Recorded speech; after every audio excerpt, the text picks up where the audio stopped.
Well, thank you very much, please. Thank you very much, and I'm delighted to welcome you to the White House as we honor the Cuban-American veterans of the Bay of Pigs invasion. Brave people, great people. I was honored to receive the endorsement of the Bay of Pigs Veterans Association in 2016, and they gave me a beautiful award, and I have it very proudly on a wall of great importance to me.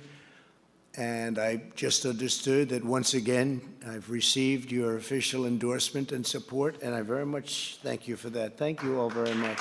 That's a great honor. It's a great honor.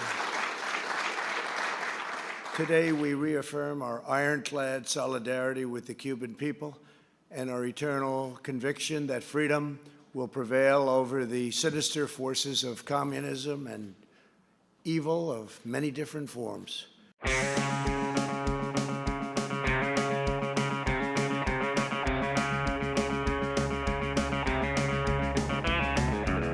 Well, my president. My president. My brother. President, my brother. How are you? My brother. Please. Please. Very nice to see you. Están contentos de verlo. Please sit down. Están contentos. Por favor, está bien Listen, sentarse. listen. Siéntese. Now, one thing before we say anything. Una cosa antes de hablar, nada. Before we say anything, Antes de hablar absolutamente de cualquier tema, you must tell me when you are coming to South me Africa. tiene que decir cuándo viene para Sudáfrica. You see, no, Just a moment. No, un momento. Es seguro, si ellos recibí. The sooner the better. and we have had a visit from a wide Hemos variety of visitado people. una gran cantidad de personas. And our friend Cuba, Y nuestro amigo Cuba, which helped us in training our people, que nos ayudó a entrenar a nuestra gente, gave us resources to que get nos dio on with our recursos, struggle, que nos ayudaron tanto en nuestra trained lucha, our people que as entrenó a nuestros doctors and so on. combatientes, a nuestros médicos. You have not come to our country. Cuba no ha venido a visitarnos, usted no ha ido a visitarnos. When are you coming? ¿Cuándo viene? No he visitado a mi patria I surafricana. haven't visited my South African homeland La yet. quiero como una patria. I want it, I love it as a Pero por él.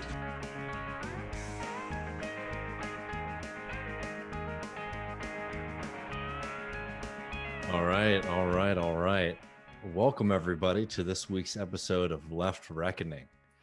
My name is David Griscom, broadcasting to you live from Austin, Texas, joined always by my good friend Matt Leck. How's it going, brother?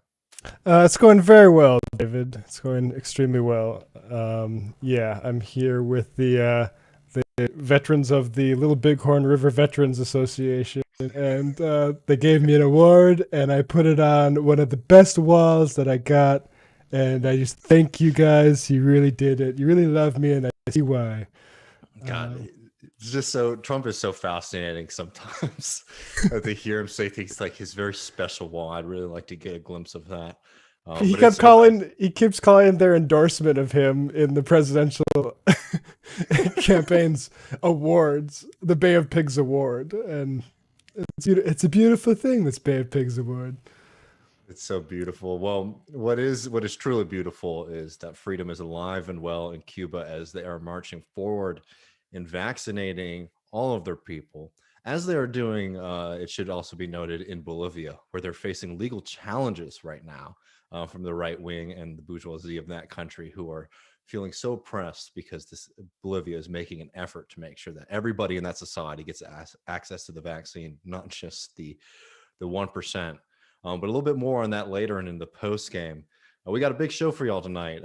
In a little bit, we're going to be premiering a conversation we had with Charmaine Chua, who is a incredible professor of global logistics, an activist. And also we're going to be joined by Ted from Amazonians United in Chicagoland, who is one of the people who is instrumental in that walkout that we highlighted last week. We're going to be talking about how important it is to understand that if we want to take on global corporations like Amazon, we have to have a strategy that is global, international, and is deeply rooted in communities. I'm really looking forward to that. And then immediately after, we're going to be joined by a friend of the show. I'm excited to be seeing him again. Everyone's favorite boy, Nando Vila, who'll be joining us to talk about the really fascinating scandal and saga of the European Superleague, what on Monday afternoon we thought was about to be the end of soccer as we know it, and is now a bit of a cautionary fable of flying too close to the sun. But it also reveals some very serious problems that we have with the sport that so many of us love. Really excited to be talking to Nando about that in a little bit. But just to start things off, Matt, we've been focusing a lot on international events and on labor struggles, but I think it's important that we spend a little bit of time talking about the big man, Joe Biden, the president of these United States of America, who just put forward a new policy where he's going to be extending free school lunches for kids until June 2022. But Matt seems to have a big problem with that, looking a gift horse in the mouth.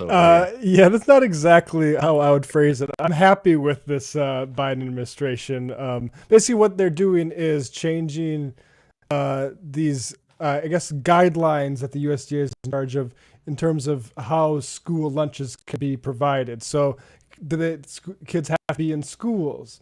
Who's allowed, how much reimbursed to those schools for each lunch. And I'll just say, like, on that note, the reimbursements have been raised from $3.60 to $4.25.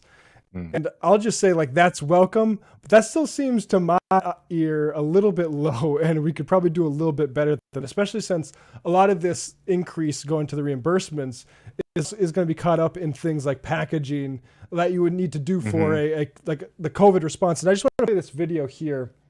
This is from the Mobile County Public Schools. And I mean, so we're only the 133rd people viewing it, but it gives you a good outline of how this program works, I think. And it is a very good program. And so just it's called the Seamless Summer Options, which has nothing to do with the Grubhub affiliated app in New York. This is just this is just school lunches allowing people in the community to come feed themselves, basically. Here is that video.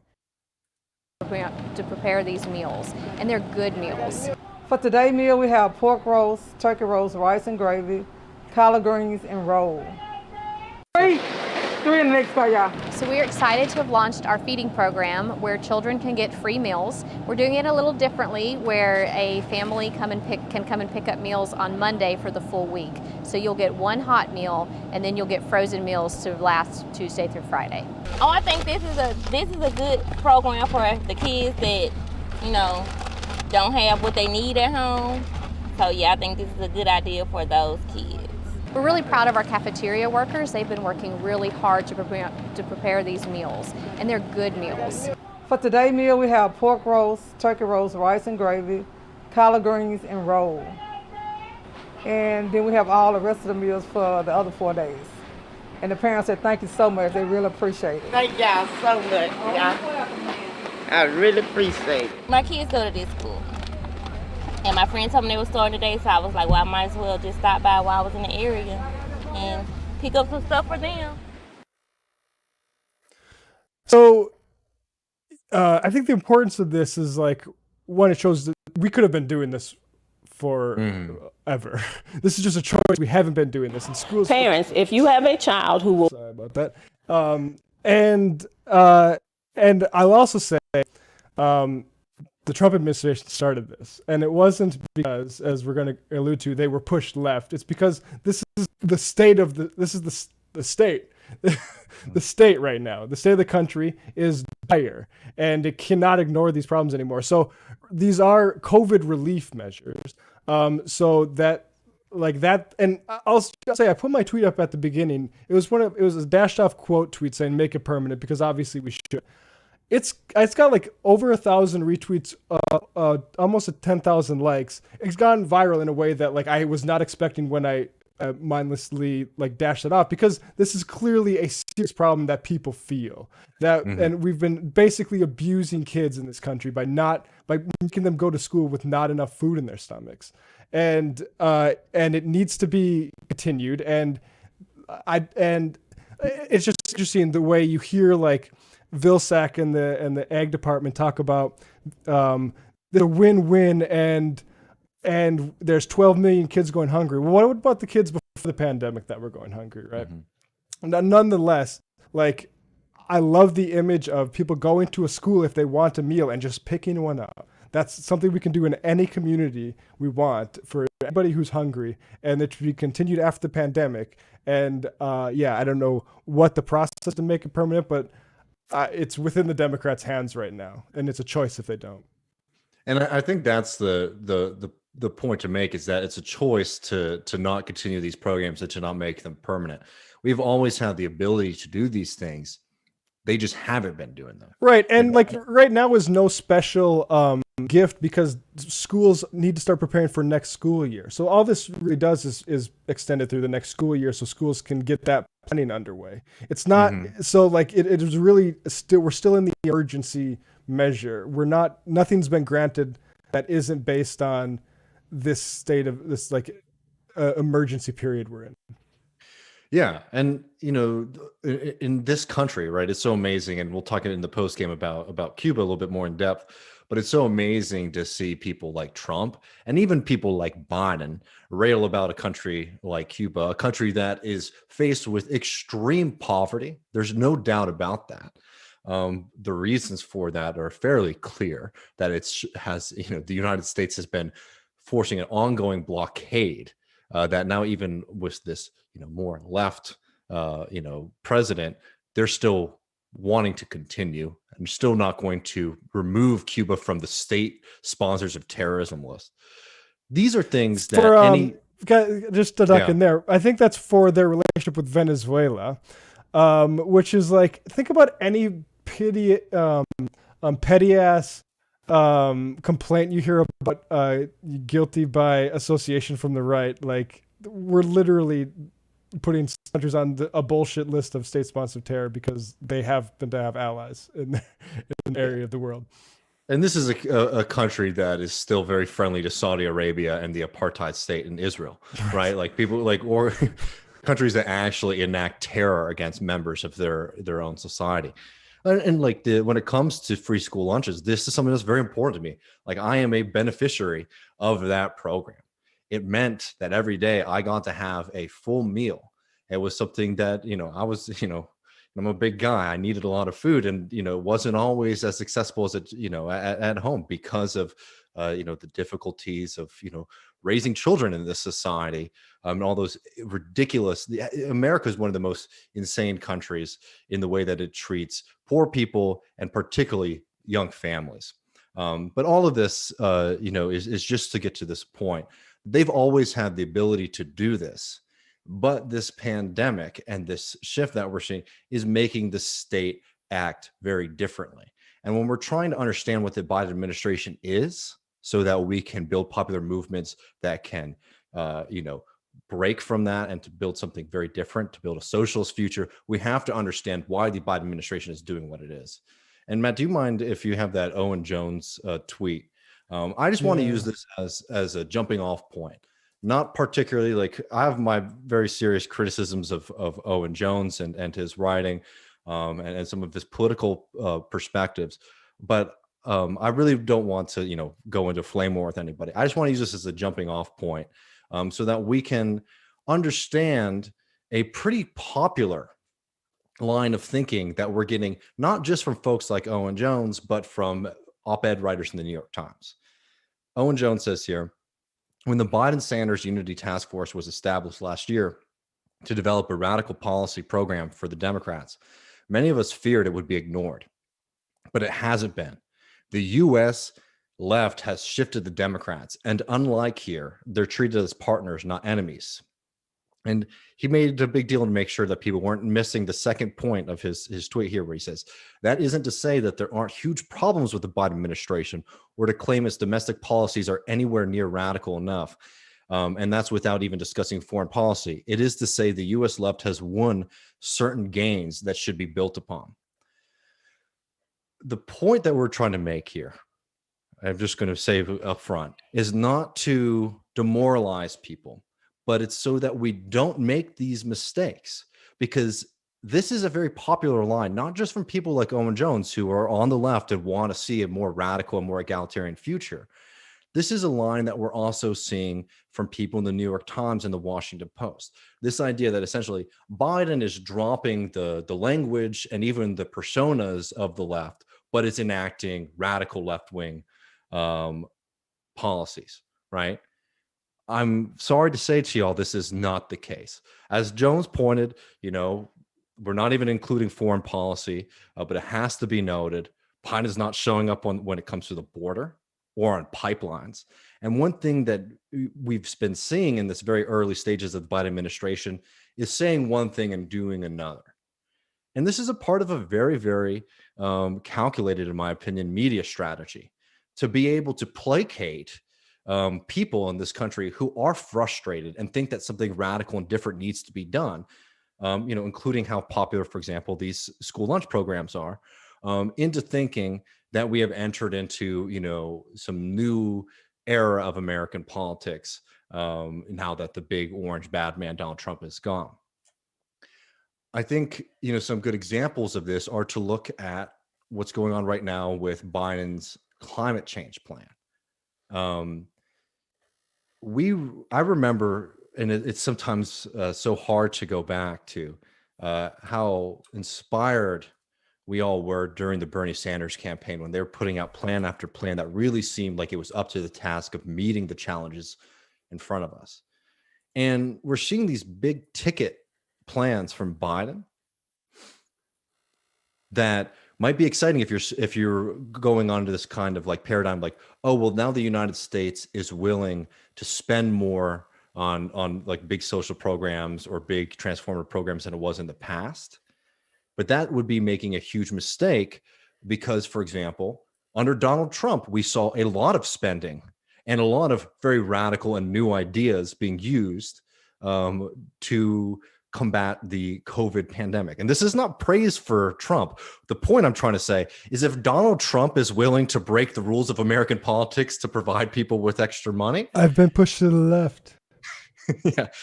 And you're not saying that Trump had been pushed to the left, then you really shouldn't be doing the same thing with Biden. And in the UK, for example, too, it would be absurd for us to have said that Boris Johnson's, again, not even adequate, but historic and very different from the traditional playbook, interventions in the economy.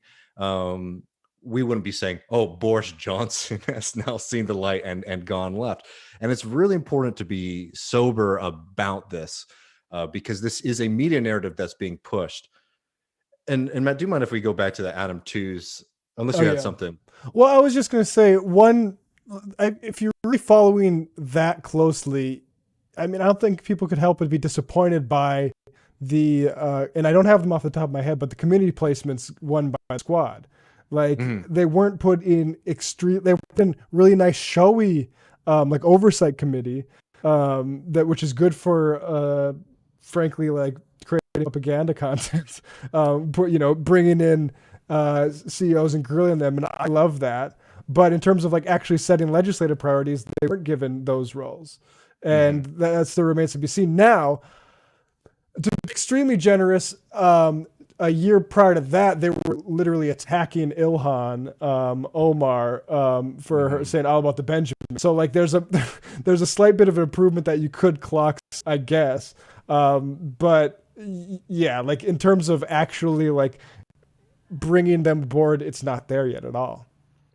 Yeah, and exactly, and like this is the kind of point that we're seeing from like in political and like in political media is this kind of idea is like, oh, Biden's actually being pragmatic and he's recognizing that like a lot of these left wings like ideas like have merit, and I'm sure that they know that they can push those publicly because it gets people excited because people think that it's a good thing to provide people with assistance in a pandemic. We've spent the most of this show since we've started talking about how it was inadequate.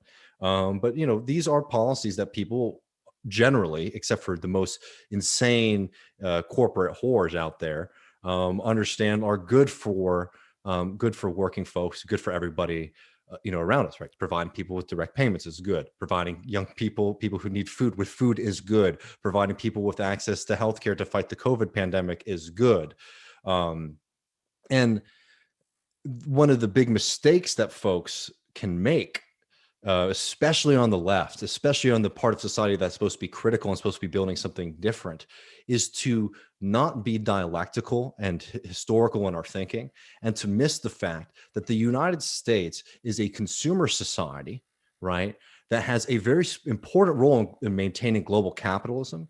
And that role is under threat due to the COVID crisis, which means that the state has to become more and more involved, not to radically shift society, but to maintain the status quo. And before we get into all of those points, I want to read a little bit from this Adam Tooze piece in the New Statesman, where he does a very good job at criticizing Joe Biden's climate plan. I highly suggest people read it. And to be, and just for folks who might be on the fence about this, Adam Tooze gives Joe Biden a much fairer shake than Matt or I ever will. Like, he really is trying to take them at face value that they really want to address climate change, but he is pointing out the structural failures of a lot of these Biden plans to provide what they're promising. And I'm just reading from this piece right here. At a generous estimate, half of the $2 trillion to $2.7 trillion is devoted, and he's talking about Joe Biden's jobs plan, is devoted to tackling the climate crisis. Spreading $1 trillion to $1.3 trillion over 8 years comes to around 0.5% of current GDP annually. That is far short of any reasonable estimate of the investment needed for decarbonization. The Bernie Sanders camp, backed by the writer and activist Bill McKibben's 350 org campaign, wanted $16.3 trillion. The Thrive Act proposal, supported by groups associated with the Green New Deal, is asking for $10 trillion, with 80% focused on the climate. The point that Tooze is making here is that as much as they're signaling that they want to address certain things, they are falling into two old traps of Democratic Party policy, what is feeling that they have to show how they're going to pay for everything up front, and then also at kicking the can down the line and doing a slow trickle of spending instead of the kind of radical interventions that are needed, right? So again, this is extensive. It's a lot of money for American politics, but it's not up to the task of meeting what we need. And it also is absurd that they're proposing these plans right now, and people are celebrating them before they have gone through the grind that is the United States Congress. In your life, have you seen a spending bill go into the United States Congress and come out stronger and more robust on the other side? Especially with the failure of the Democratic Party to implement party discipline. The point here is while we're seeing some signaling from the Biden administration that might be a little bit of a improvement from Trump or even Obama or even Bill Clinton, it's not up for the task. And their reliance on pay for us, basically saying this is how we're going to pay for everything, is out of step even with Donald Trump, who pushed forward the CARES Act, right? Without saying, oh, wait, this is how we're going to pay for everything there. They were really willing to do this kind of massive deficit spending that apparently the left, liberals aren't, right? That's a huge problem. But yeah. Yeah, well, I was just going to say, and then there's things about, there's a line from Tooze. Perhaps that the assumption behind the idea tucked into the Biden plan for a, quote, $27 billion clean energy and sustainability accelerator, business school jargon for a consultancy that helps firms develop bankable projects and access credit to mobilize private investment into distributed energy resources. The reliance on private investment, I think, is maybe it's just because I watched a debate with Richard Wolff where somebody was really holding out for the space of private investment, but it's very irritating that this is what we're reliant upon now.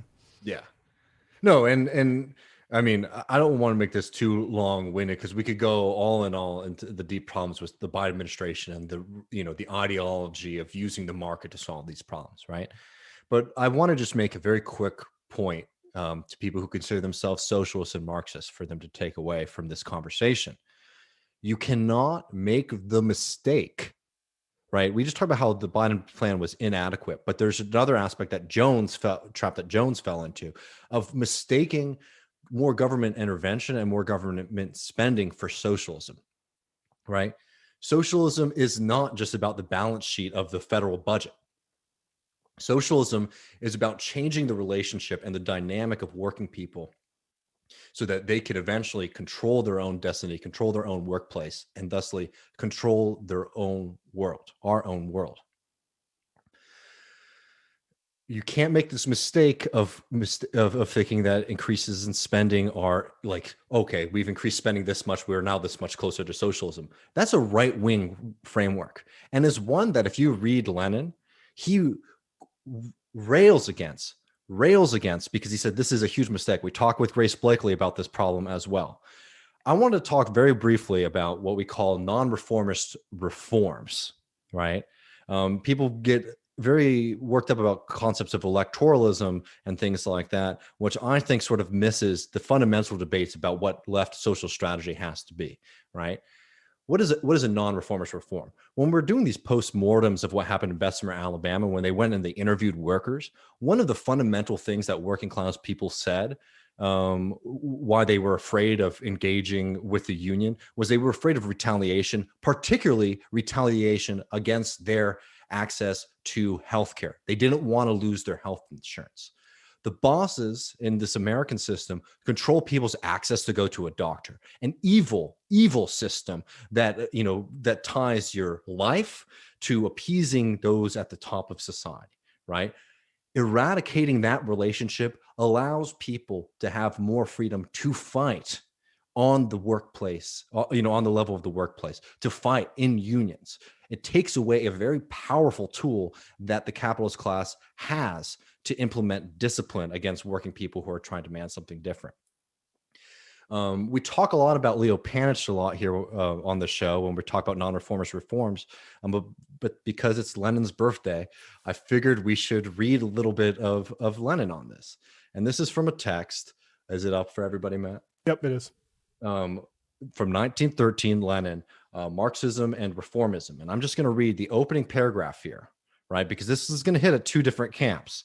Because one thing I will never do is try to make Lenin into some kind of squishy liberal. Like, don't think I will ever do that. But people need to understand both sides of this point that Lenin's making here. Unlike the anarchists, the Marxists recognize struggle for reforms, in essence, for measures that improve the conditions of the working people without destroying the power of the ruling class. At the same time, however, the Marxists wage a most resolute struggle against the reformists, who directly or indirectly restrict the aims and activities of the working class to the winning of reforms. Reformism is bourgeois deception of the workers who, despite individual improvements, will always remain wage slaves as long as there is the domination of capital. The point here is that we can do things that can alleviate people's suffering and empower them and embolden them to fight for more. That is the job of socialists in this present moment of history, right? That is something that we can do as long as we are always making sure that those reforms are being framed and are being used not to placate or to settle down the working class that is demanding more and more, but to encourage people to be able to dream bigger and to fight for more and more and more. And so many of the discussions and the fighting that we've been seeing on the left post-Bernie, I think, is caught up in a kind of false framework between understanding that, like, there are things that we can do even without being in power that will make people's lives better, and not falling into the trap of lulling people back into sleep, right? So to put a nice bow on this, the point that we're making at the very beginning with this USDA program to provide free school lunches, it's good. It helps people out. Make it permanent. Take away that quiver from our opponents. That's what the struggle is all about. That's what being a Marxist is all about. That's what the point of dialectics is all about, is understanding that the world is always changing. The framework is always changing. We're not fighting against the super austere Democrats like we might have been under Obama, but they still have the same devotion to capital. They're not going to change the structure of the system. They might do some reforms that make it a little bit better, but we have to be pushing and demanding much, much more. Yeah. And happy birthday, Vladimir. Yeah. All right, y'all. I hope that was useful. We went on a little bit longer than we intended, but I'm going to. We're about to release this conversation that we had very much on a very similar subject with Charmaine and Ted, talking about global capitalism and the ways that we can fight against it. I believe in the show notes there's a link to the Amazonians United organization for people who might be listening who are Amazon workers. It's definitely worth checking out. And I believe there are also solidarity opportunities for folks. And just for anybody listening, that's amazoniansunited.org. Yes. So listen to that, and then we'll be right back after this conversation with Nando Vila to talk a little soccer.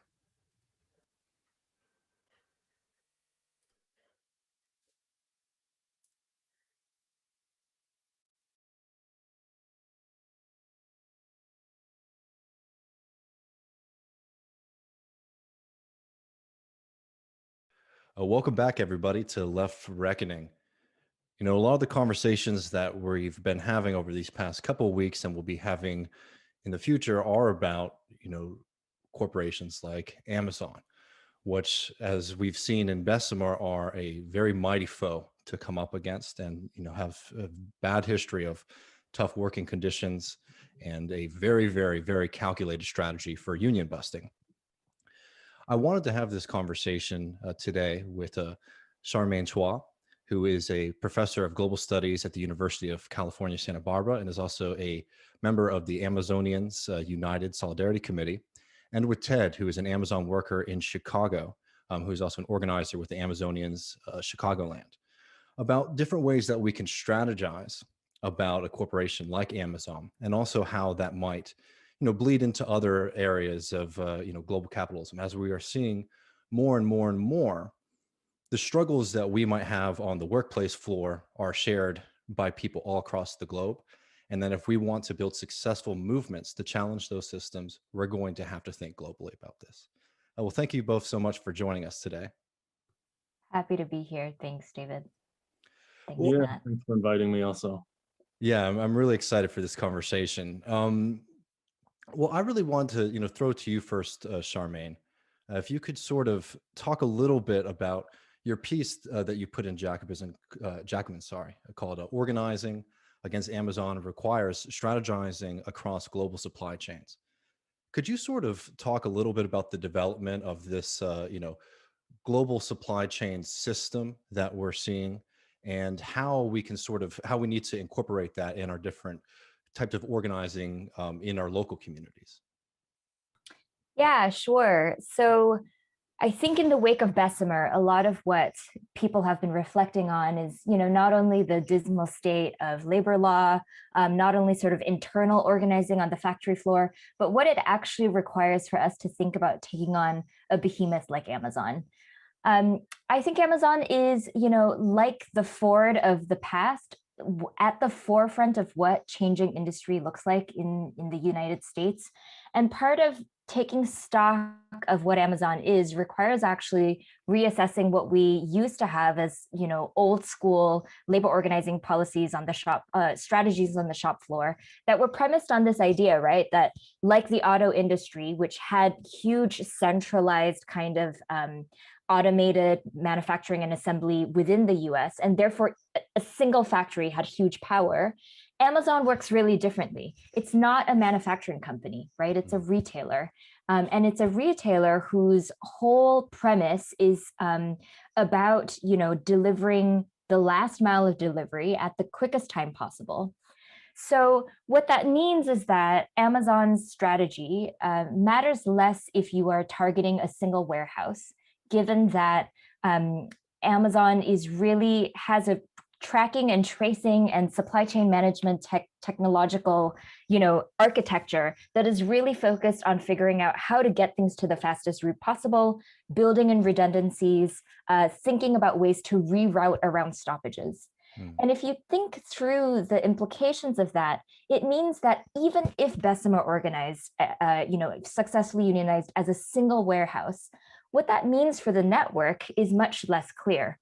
And so I think part of what I was, you know, thinking through in the Jacobin piece, but also really learns from the way that Amazonians United has thought about its strategy, is the necessity of thinking geographically about what it means to organize as regions, where rather than assuming that, you know, Amazon can reroute around one warehouse, what does it look like to recognize that as a strategy and build forms of organizing around which Amazon cannot reroute.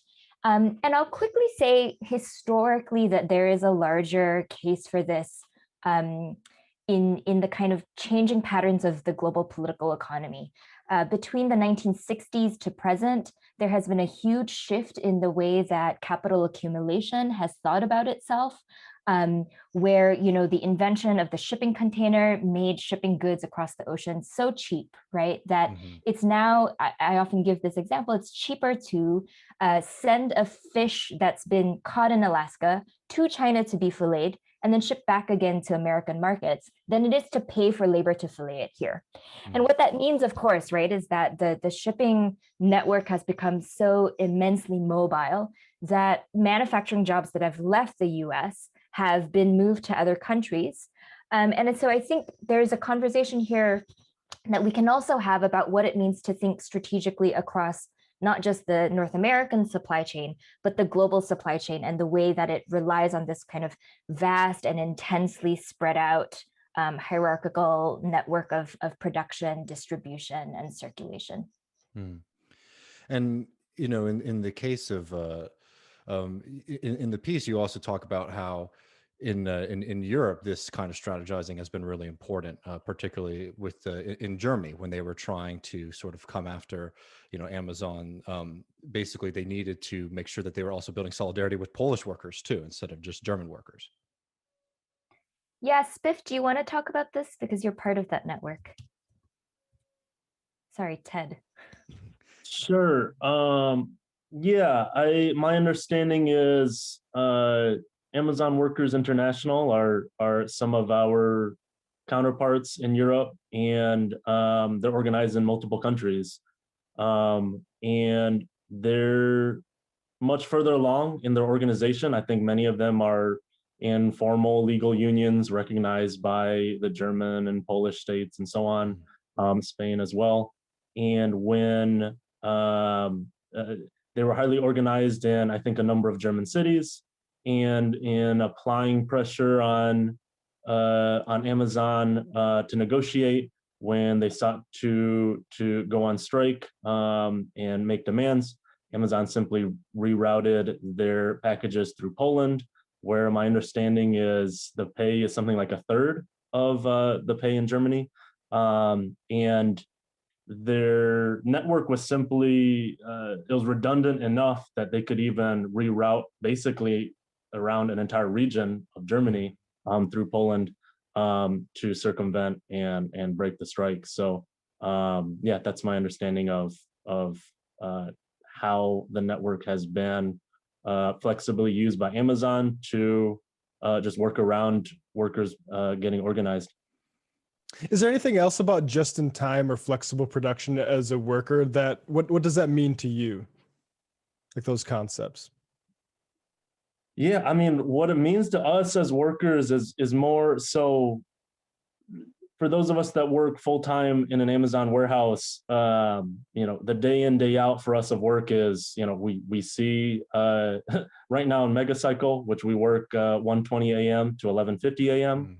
So we see the backs of our eyelids while we're sleeping. We see the very little sunlight because that's the rest of the time that we're sleeping. And then we see the inside of the warehouse. So I think the global dynamic of the logistics network is not obvious or not visible to the vast majority of workers from our direct experience, and that the logistics flexibility that we experience is more along the lines of how Amazon is what I say, like gigifying, like what Uber is for rideshare, for cab rides.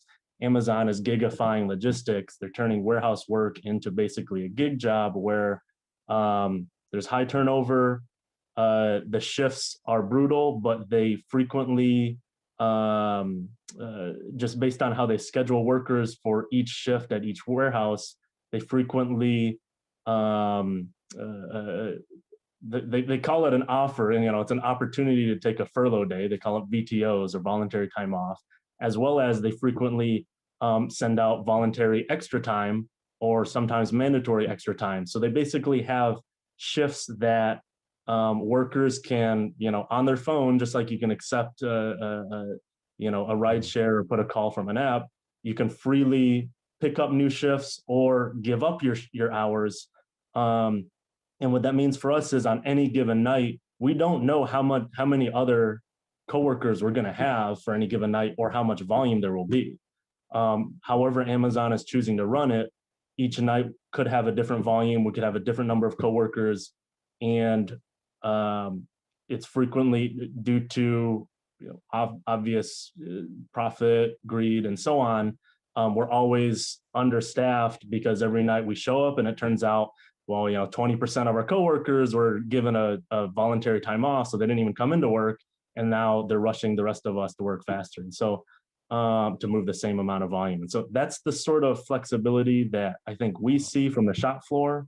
The larger kind of regional and global, it's less obvious to us as workers, but it's part of the same, my understanding is it's part of the same strategy of maximizing the efficiency through flexibility that can maximize and just profit based on changing market and changing volume of packages and orders day by day.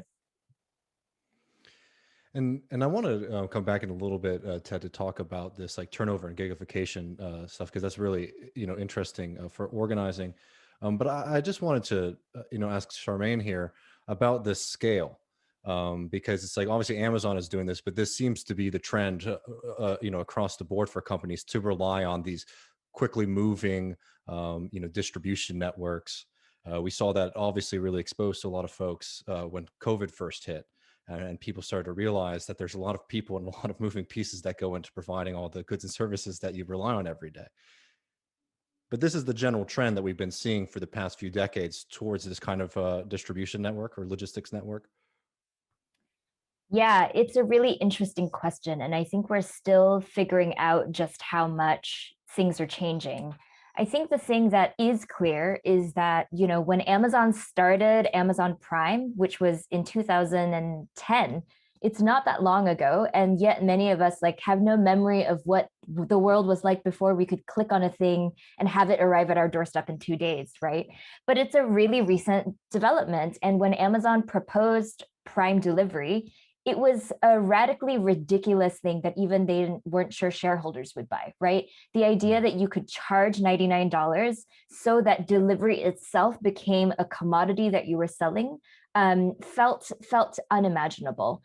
And the way in which Amazon has succeeded at doing this, I think its corporate strategy is really, important to think about, is that Amazon has used its profits in Amazon Web Services to largely subsidize the high costs that it takes to build out such a large network of factories, right? Like when we click on that button, we assume it as a kind of invisible thing, but as Ted's testimony shows, what it relies on is this massive scale of a rollout of buying up more and more warehouses across the country. And I think one thing that has been really clear, and I think is a pattern that kind of relies on the history of deindustrialization, is that as deindustrialization brought jobs out of the US and into countries where they could rely on histories of colonialism to produce cheaper wages, a lot of municipal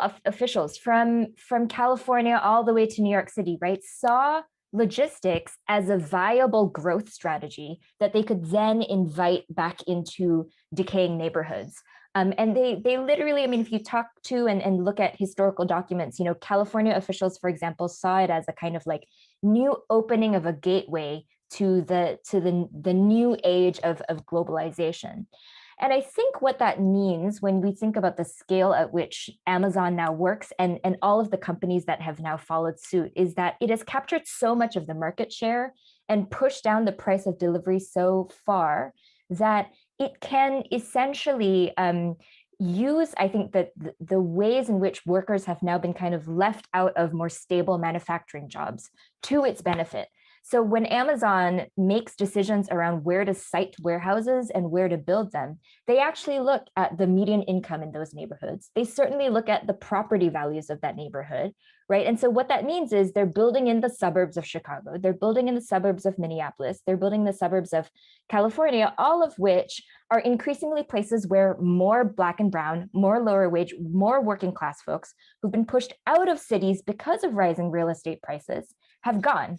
Right. And that means that you have, I think, in a lot of Amazon facilities and in a lot of delivery facilities, just-in-time flexibilized workers who are, already historically disenfranchised and lower wage, but also who often have to take up 2 to 3 jobs just to be able to pay for food and to be able to live for their families. And that's, I think, something that is really important to think about in terms of labor organizing and movement strategy, right? What does it mean to take seriously the fact that we're working within a kind of forefront of a changing industry that is also where the largest proportion of Black and brown workers are cited today? And like on that question, Ted, I'd be curious to hear your perspective on this, specifically because, as you were saying, like, workers are finding their jobs becoming more and more gigified. From my understanding, in a lot of the postmortems we've seen from Bessemer, one of the factors that some people have noted has been like the high turnover rate, where a lot of people who are very frustrated with their job, well, they just end up leaving. So that certainly makes it very difficult to organize, not just because people are leaving, but also this kind of shared understanding and camaraderie. If you're having people sort of coming in and out of the the facility or the workplace, trying to build that oh, you are a fellow worker with me, like we have something in common and we need to stand up together. How can you how are you sort of strategizing about bridging that gap and sort of putting that pitch to folks? Yeah, so we definitely see the effect where, for example, when Amazon closed the warehouse I was working in for almost 2 years, DCH1, and then they forced us all to transfer to one of 3 new facilities in the Chicago area. The location transfer also came with the schedule change. So we went from an overnight, which was already 8:15 p.m. to 4:45 a.m., to mega cycle, which is 1:20 a.m. to 11:50 a.m. And obviously this change was a mass firing event. Like anyone with children, they need to get ready at 8:25 a.m. Anyone with elderly, they need to take care of. Anyone with other jobs or anything else going on in the morning, they were basically, well, if you can't accept this new shift, then you're terminated. And just like Charmaine said, based on how Amazon is situating themselves, they're looking for the most desperate, the most malleable, the most controllable workers that can come into these warehouses and put up with a 10-hour overnight, brutal, on your feet warehouse job. And they're definitely, we see this day to day in the warehouse, night to night in the warehouse, where it's more and more the workers that our coworkers are the people that simply, they need this job, they need this income.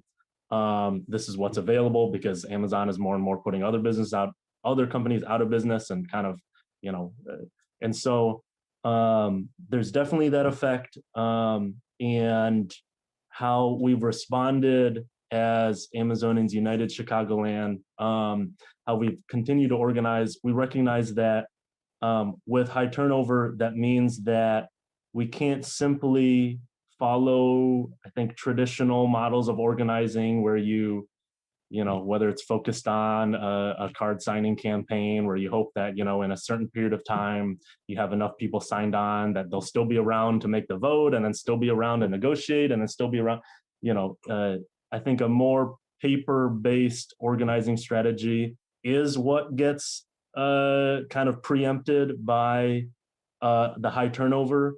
And what's more important to organize is your workplace culture, your workplace community, where you can, from the first day, from the first week, a new worker comes in, if you've grown and built a culture where you don't put up with bullshit and disrespect from management, where you know exactly when and how long your breaks are, and you always take them, every single second of them, where anytime something happens, people stand up. A new coworker coming into the space where we are organized enough and have built a culture that we respond to the abuses and disrespect, well, they quickly get drawn in and can be part of this community. And some of the things that we did that was made more difficult by COVID and social distancing, but that we continue to maintain is strong workplace community where, whether it's a potluck table at lunch, whether it's just having a strong friendships with our coworkers that are dealing with the same,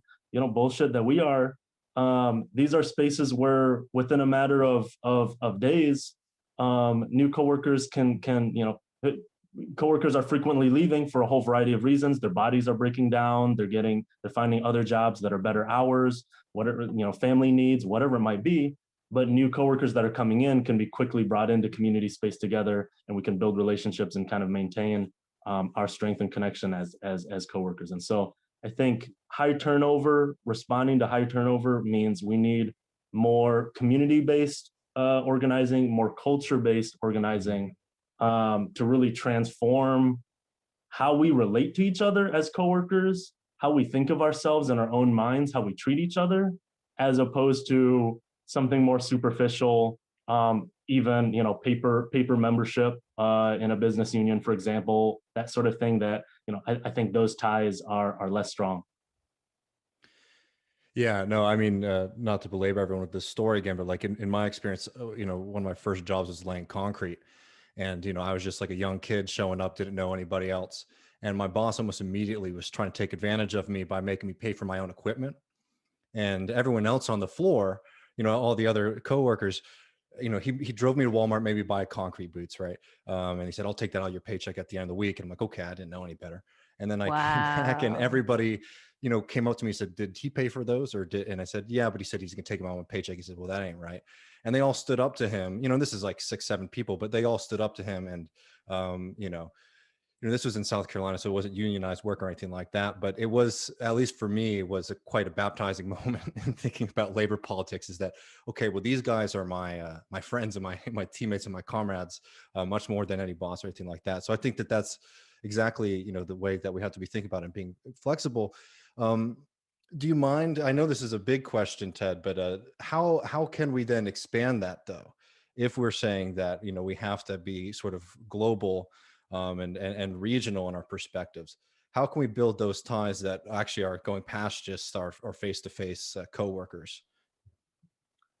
So I'm not gonna pretend to have the answer to that question, and I'm gonna side-eye anyone that claims to be an expert on this is how it's gonna be, because I know they're just making shit up. I don't think any of us knows really. I think the strategy that I see potentially emerging is one where, well, for example, a lot of things that I read about, the history of labor and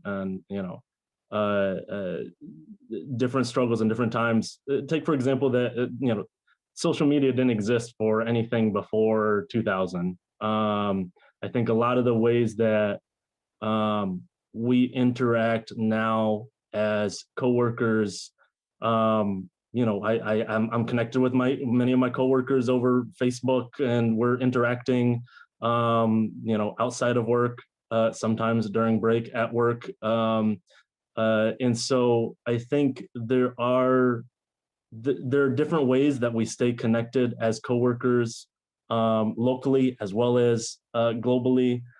Some of the Amazon Workers International folks, we've been in communication with over email and social media, and are able to connect and kind of share with each other knowledge and strategies for what's working, what's not.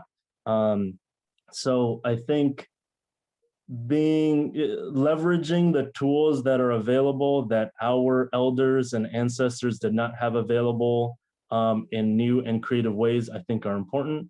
I think also recognizing that when we're building and organizing, I think it's important to think as growing the culture and the movement of workers that respect ourselves and respect each other and know what we need to be doing to stand up, and what strategies do we need to be taking, what strategies are effective at getting an immediate issue resolved from our local management, or getting larger issues addressed by Amazon as a whole. I think how we communicate and share these things, we've been trying to do more and more as Amazonians United Chicagoland, being on Twitter, being on Instagram, sharing, whenever we do things, I think whenever we take action, I think it's important to be documenting.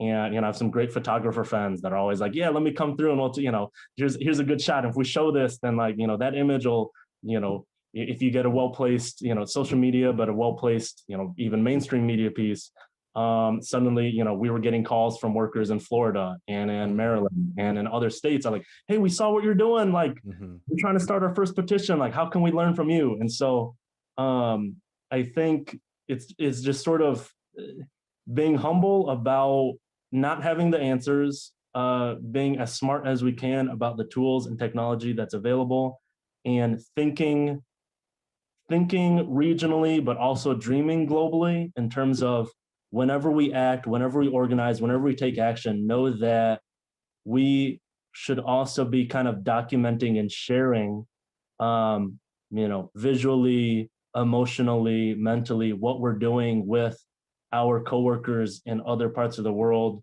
in a way that we can inspire and be inspired by each other's activities. I think that's also an important element to keep the connection and kind of build the culture and build the movement, not just one organization and one facility or one isolated group of people. Can I come in here and say something? I think that what Ted has laid out is very different from organizations that are only based on social media campaigns, right? Like what Ted is talking about is building strong organizing communities on the ground that then share the success of their petition or their, solidarity work that then brings other workers into the conversation. I think I have seen in the Amazon circuit a lot of groups that are sort of like primarily focused on the social media campaign, right? So promoting like boycott consumer campaigns that have very little grounding on and relationship to workers. Or in the Bessemer campaign, a lot of time I think importantly so was spent kind of building solidarity from the community, right? Like building webinars and things like that. And I have a friend in Minneapolis who often says this to me, right? Always look to the class and not to the left. And I think in this case, like, parts of the Bessemer campaign look to the left and not to the class, right? It was focused on kind of shifting the imagination of what was possible around the Bessemer Drive that I think to some extent was about generating momentum towards passing the PRO Act rather than being really grounded on and focused on what it looks like to organize workers. And I don't have boots on the ground to know what was done as a kind of strategy at the shop floor level. So I won't say, I'm sure that, RWDSU did do that work, right? But I think there are ways that I think we importantly have to think about what it means to ground ourselves in workers first and not the left first. Not that those two categories don't intersect. Yeah, thanks for adding that. I really appreciate you saying that, because I realized thinking back to what I just said, I was like, oh yeah, I took for granted, like my baseline assumption is if you don't have workers that organize, there's nothing to share on social media or anything else. Like, what are you sharing? Some fake, crafted, manufactured images or something. And so, yeah, definitely, like you have to have real worker organization, real worker relationships, real worker power. That means, strong relationships in community with your coworkers where an issue comes up. Hey, should we do a petition for this? Yeah, I guess. Okay. I guess we got 100 signatures. Okay. Do we turn it in? Oh, we got this issue addressed. Great. Like that, the assumption, like that should be the existing engine that is the basis of your power of addressing the issues. And then everything else that I said is, oh yeah, sharing and building movement and so on. I think that's important. That's the part where we're trying to make sure we do more of, so that we can be more connected with more folks. But none of that matters if you don't have real worker organization. Yeah, and I think we saw that lesson sort of in real time in Bessemer, where there were folks. There was like an online campaign that I can't remember who was sort of pushing it to like push like for like this nationwide boycott of Amazon. And then organizers in Bessemer and people there were saying, like, well, this isn't coming from us. It's like, obviously Amazon's a bad corporation, all that kind of stuff. But this is a demand and a campaign that people are saying they're doing in the name of somebody without ever consulting folks, in the first place, right? And I think some people, especially people who are newer to the left and thinking about labor politics, that's something that you have to start building those organic connections. I think it's hard just talking, for somebody who does, left media.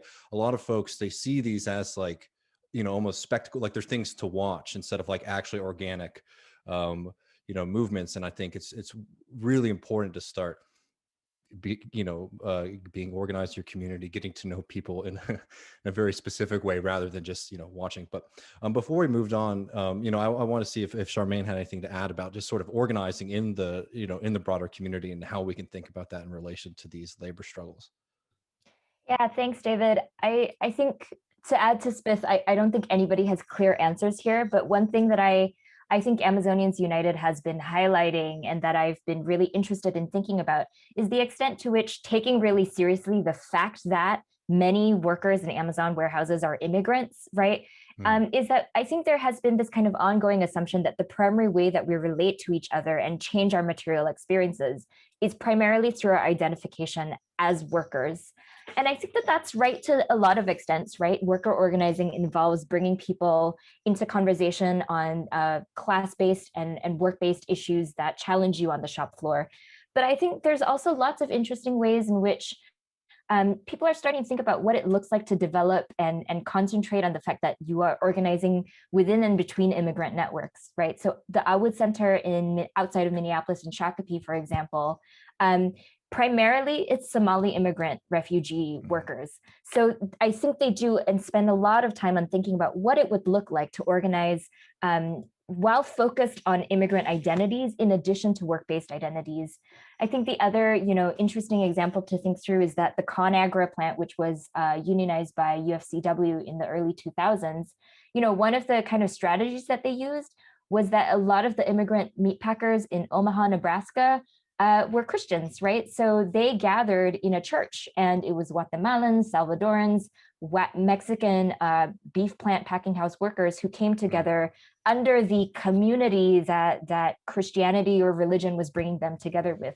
So one, I think, interesting thing that AU has been doing, for example, is bringing in things like community blockades and campaigns, right? Asking solidarity committees to organize around things like climate change that broader community organizations are thinking about in relationship to labor, but not exclusively focused on labor.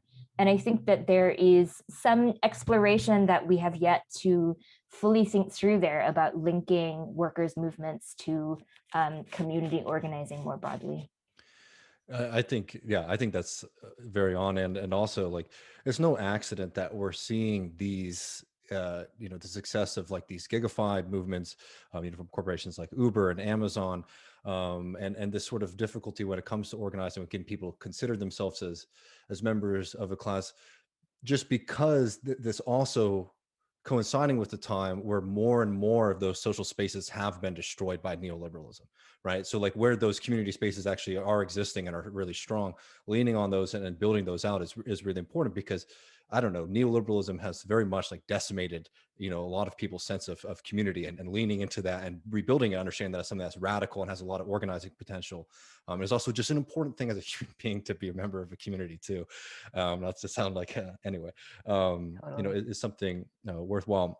But before, I want to make sure that we get to one of the, exciting and important aspects of this, global supply chain conversation. Because we talked a lot about how Amazon has the ability to be very flexible, right? And it has a lot of ability to, reshuffle its deck, to have workers' schedules change, very quickly, which makes it very difficult to organize. It makes it very difficult to live. But in the piece, Charmaine, you also, note that when you have these large webs, you also have these things called choke points, which are an opportunity for organizing. Could you sort of define that and say why that could be useful for labor organizing in the future? Yeah, choke points are a historical concept that comes out of maritime bottlenecks. So the Strait of Hormuz or the Strait of Aden, for example, as spaces geologically where massive flows of capital are constrained into a tight bottleneck, as we saw with the Ever Given being stuck in the Suez Canal, right? So I think they mean a material, literal, point of concentration where a lot of capital flows. And I think within the Amazonians United Network, it's less clear. I mean, there's no like one Suez Canal through which all Amazon goods flow, but there are certainly things like regional hubs. And I think for thinking about Amazon in particular, the kind of regional strategy around which, Amazon has to serve a metro area, right? It can't reroute around LA in general. So if you think about the kind of concentric circles of warehouses that are situated in and around and meant to serve the LA metro region or the Chicago metro region, that's a choke point. It's not an easy choke point. Like you can't just drive a ship into the middle of it and everything stops, right? But it does, I think, give us ways to think about how focusing on regional strategies rather than, let's say, workers organizing at paths sort of along the way that may be less strategic allows us to think about, okay, what does it look like, right? To focus on the Chicago area and really build a stronghold there and use that as a test case for building out other sort of regional strongholds, as I think AU Chicagoland is really setting a great example for. Yeah, no, it's I think it's definitely worth noting just to think strategically about how we can use these things. I know a lot of people on the left and also people, who sometimes write for Jacobin, always talk about, oh, how if we just shut down, this facility, then, it will be a grand moment. But you have to understand that our opponents have a lot of flexibility. They can do a lot of things, and, we can want things to happen, but we also have to understand what is, what the end result of these things will be. Yeah, and I also think that there's sometimes a kind of romanticization of the choke point. Like we'll just find the one place where all the secrets are happening, right? And one clear lesson one chink from in the armor, yeah. It's like the Death one Star. chink in the armor, yeah, exactly. Like the 1 2-meter point where your X-wing goes.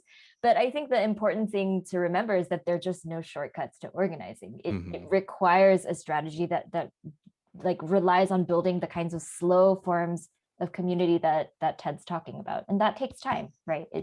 It takes more time than getting an X-wing fighter to hit the 1 point. Yeah, and I'll add, there are, I've been approached by folks that are like, hey, where's the most strategic place? I want to get a job and join the fight. And it's like, where should I go? And it's like,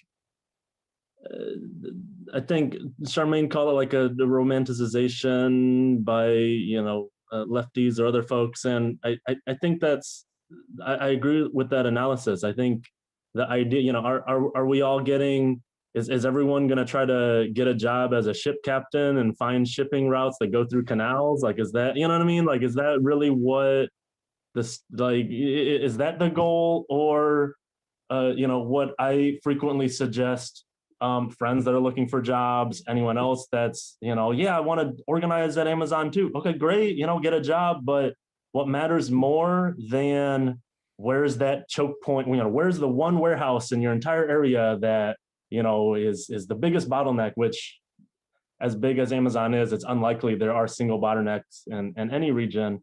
I think what's more important is simply recognizing the human, community, and sustainability element, which is it's better simply to just get a job at the warehouse that you can most conveniently commute to, around where you have community relationships, where you have relationships with organizations, where you're going to church, where where you have whatever community organization nearby, where you have relationships, you have sustainability, you have a way to build lasting organization with people in that neighborhood, with people that, you yourself can sustain it. If you need to drive 2 hours to get to the most strategic warehouse and you burn out in 6 months, what benefit is that to anyone? And so I think more important than the theoretical kind of romanticized, let's find the most strategic choke points that can really stick.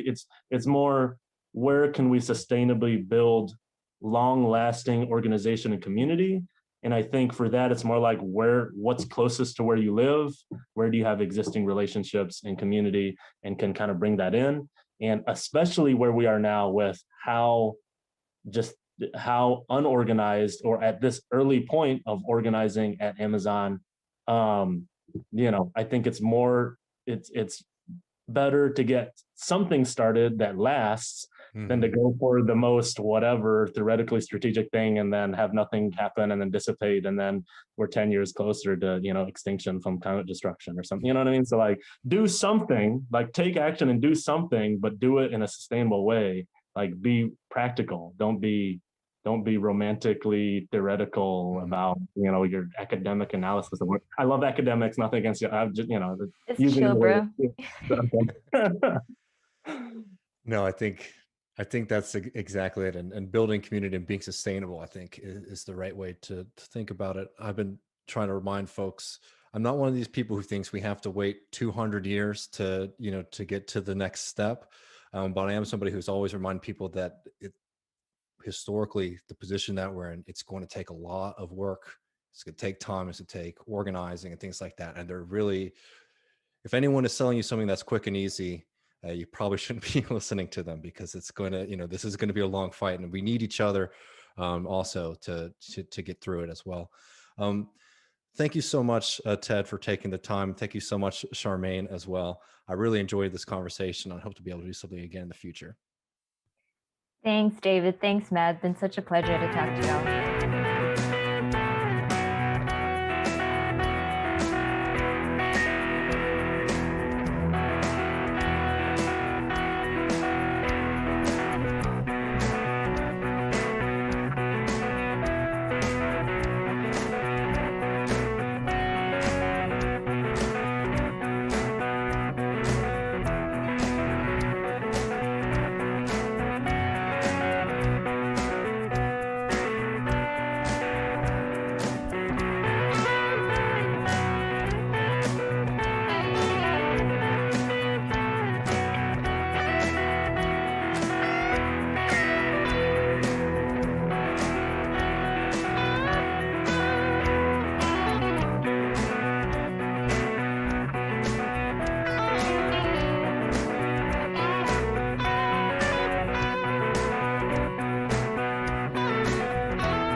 Welcome back, everybody. I hope that conversation was useful for y'all. It's always really interesting to hear about all these different strategies to take on a corporation like Amazon, especially, given the defeat in Bessemer, to see that, there is still a very militant labor movement moving forward. But to shift things in a little bit of a different direction, we are joined here by our good friend, TMBS crew, one of the co-hosts of Jackman's Weekends, along with many, many other things, Nando Vila, to talk about this Superleague fiasco. How's it going, brother? Doing well. How you guys doing over here? Not too bad. Yeah, I'm doing all right. Doing all right? I'm Nice. glad the Super League. I mean, I saw you guys. I didn't. For me, I'm a American sports fan. Wasn't quite sure the ramifications of this. Felt very message because of I think what was going on here, and I'm glad that it turned out in a way that we can all sort of laugh about it now. Yeah, it's funny because when you guys asked me to come on, was that when I was feeling like in the dumps. This was on Monday, right? When you guys asked me to go on, like, hey, maybe come in. And I was like, yeah, sure, I'll go on. And then we're just as we're in the group chat, all of a sudden the news starts breaking, everything starts collapsing, and I'm like, all of a sudden my mood just completely shifted, and I was like, oh my God, this is maybe the most fun news story in recent memory. I was having a blast. Well, it's definitely a fascinating story, and I'm going to get you to sort of break down the history. But for folks who aren't familiar, basically the Euros have been sitting on a dynasty for a very long time of a very popular sports product, but it's a product that has been missing out on American innovation, the brilliance that could come with U.S. marketing, and we try to share our gift with the world and create a super league. So the Europeans could enjoy a product much like the NBA and the NFL, which we all love so dearly. Yes. But the Europeans really weren't too happy to see the Americans and international capital really come in and try to shift their game. It's a funny kind of irony that America, hyper-capitalist, more is it's just, capitalism, meritocracy at all costs, blah, blah, blah, has its model of sports governance, which is based off of you can't lose really. Mm-hmm. And they have salary caps and, things like that. Whereas the European, social democratic Europe has much more freewheeling sports culture in which if you lose and do poorly, you go down to the second division. And if you don't qualify in the top four in one of the big leagues, you don't make the Champions League, which is where you make all the money in European soccer. So it really is much more meritocratic. Whereas the greedy capitalists of America, they don't believe in competition as much as the social democratic Europeans do. No, it's very true, and it is so funny to see the shift, especially actually now that the NBA is trying to look to do more European style, like mid-season competition and tournaments and stuff like that. But let's not get tied up. And obviously, for all the pundits out there, I love soccer. I'm joking. I think the Super League was a bad thing. But can I just from an outsider's perspective, because I do think I'm somebody who enjoys watching soccer when it's on. I love especially when stars rise up, like Neymar, for instance, is a guy. I love enjoy FIFA. I love all that stuff. And as an American fan, it does seem I guess playing devil's advocate, why isn't there an NBA of soccer? Well, because in Europe and really all over the world, soccer teams are not like American teams in that American teams are called franchises and they move around. They Bernie's book, the first chapter is him yelling about how the Brooklyn Dodgers went to Los Angeles. And that was his political awakening too. It was, yeah. He was like, "This is bullshit. This is bullshit. The Brooklyn Dodgers belong in Brooklyn." But Americans realize very quickly that if they can turn teams into consumer brands, right, that they can extract more profit off of them. But in soccer, both in Europe and in South America and wherever there's a long soccer tradition, the teams never did that. They became kind of hubs of the local communities. They became kind of an organic outgrowth of these towns and cities and often neighborhoods. And when soccer kind of became a globalized product starting in the late 90s, but really turbocharged with the popularity of the FIFA video game, as you said, Matt, you like soccer because you like playing FIFA. I mean, that's true of a lot of people around the world. They then packaged that kind of local sentiment as a consumer product. For example, Barcelona very famously is kind of the traditional club tied to Catalan nationalism, and they have a slogan which is "Més que un club," more than a club, because it's more than a club. It's not just some fucking team that you like. It's like, you know, we stood up to the dictatorship and we stood up for Catalan identity when Franco was trying to suppress us and things like that. And that concept is commodified and sold to fans in America and in all over the world. Same likewise with a team like Liverpool, which has like maybe the most famously rabid fan base, like Anfield and "You'll Never Walk Alone," and like the videos of the fans singing the "You'll Never Walk Alone" in the stadium. That is part of the appeal. So that's why like you Americans, Matt, will never understand, because there isn't that level of connection to the Carolina Panthers, you know, or the Texas Rangers. Like, just pick any random team, even like the most storied teams like the New York Yankees. Okay, maybe the Red Sox in Boston have a real kind of connection, like a real kind of connection that goes beyond just I'm a fan of this team. It's like something deeper. Yeah. But imagine that to all of every single club is like that in Europe. Yeah, and I think like it's almost like that the European, that seems more natural actually. America seems to have really like got it out of whack here, because I'm thinking of back to a book I read about Satchel Paige crossing the color line first in North Dakota, playing for baseball teams who literally like paid for by the state, like municipally owned baseball teams, just all sorts of different leagues across, and then finally you get MLB consolidated its monopoly over all of that, right? But that was like a huge event for the community. It was, and I love, you know, big baseball games and giant stadiums, but it when you could like drive to the town next door and like see people there, and I don't know, it might be too romantic about it. Speaking of Bernie, like it's funny that like he's on this crusade to save the minor league system in baseball. Like he's the only, like it's like his little hobby horse.